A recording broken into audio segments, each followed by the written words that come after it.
Silaw po kayo. Agoy mga nakahilo man dahil na mga sining na. Kagikan man dahil sa K5 News FM. Cagayan de Oro. Police Colonel Virgilio Arbuena, Chief Regional Community Affairs and Development Unit 10. Nag-prepare na nga mong hipi sa Arpicado Region 10 nga si Police Colonel Virgilio Boyna kay naay talag saong panagtagbo sa Police Regional Office o sa usa ka dakong media station sa Cagayan de Oro City. Nga ang manager daw mismo mao'y makig-agba kay excited naman lagi may makigtagbo sa atong mga media friends. Pag-abot pa sa location agoy kamingaw pa manoy. Pagsulod pa perting korata na mo oy kay hindi na may kalit o siya get on the welcome ni Police Colonel Virgilio Boyna.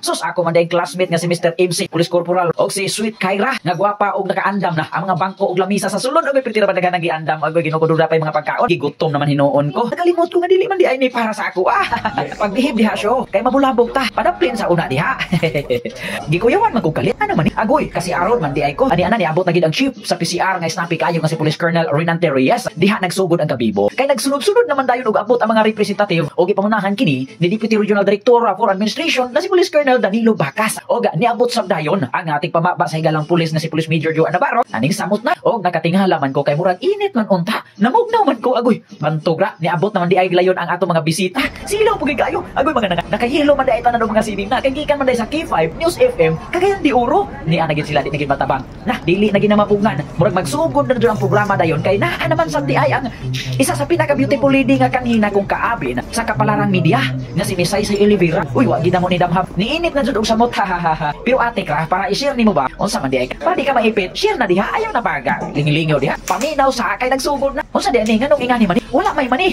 On behalf of our Chief Executive Officer President Dr. Amil Uy, we would like to welcome to K5 News FM the PNP Region 10 to do their program with us.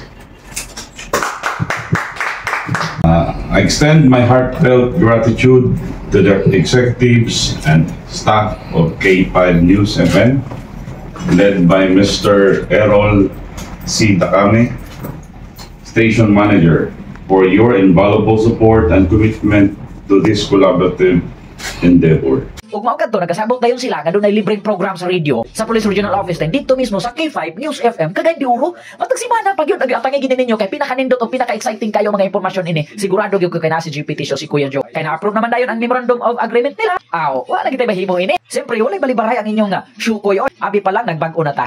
Pero ate ka. So salamat kay apil man jud ta. Pasalamat gid Ginoo siyempre naman permente magina dayon og sa atong regional director nga snappy kaayo si Police Brigadier General Ricardo G. Layog Jr. ang atong higalang Police Region 10. Siyempre, ang serbisyong kardo, serbisyong may puso para sa ating mga mamayang Pilipino, lalo na dito sa higalang pulis sa Region 10, di ba? O sa atong tigpamaba, sa atong kapulisan sa Region 10 na si Police Major Joe Navarro. O siyempre, ang gwapong macho nato nga hipi sa Regional Police Community Affairs and Development Unit 10. Salute sa imo, Sir Oy, pagkaninduta sa balita, oy. O siyempre, ang body nga walay paglubad na si Patronan Edwin Barres na perme na kanunay, di na magpabilin, di na magpaulay-ulahi. Bago pa matapos, di na to kalimtang shout out di ay ni Ma'am Shinalyn Palconite, ang atong The Working Woman, PKG Northern Mindanao, among supervisor o ang among snapping team leader. Sa atong mga igsuon sa PKG Northern Mindanao, ang atong mga patrolman o patrolwoman. Salamat sa inyo ha, para dili ta mga ipit tayo diha. Salamat ha, i-share na na. Ayaw na paglingi-lingi diha, comment o i-heart na.